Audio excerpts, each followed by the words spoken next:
Recording studio Ramnagar.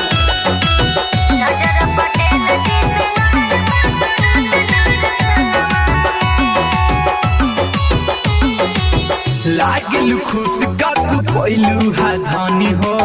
सारी धामे हो के करेलू पूजन हो ए हो बोला लागलू खुश कब पहलू हा धनी हो सारी धामे हो के करेलू पूजन हो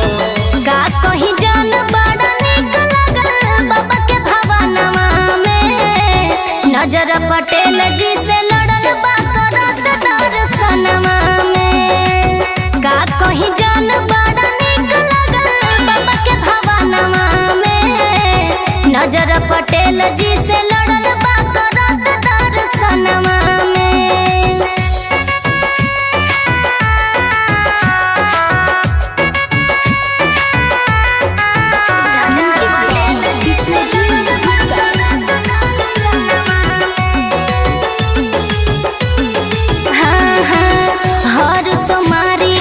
चढ़ाइब हो देख देख उनका के जियारा जुड़ाइब हो।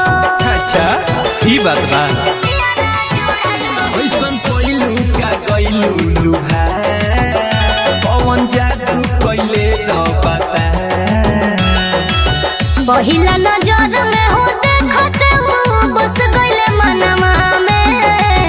नजर पटेल जी से लड़ल बा करत दर्शनमा में का कहीं जान बड़ा निक लगल बाबा के भवनमा में नजर पटेल जी से लड़ल बा करत दर्शनमा में।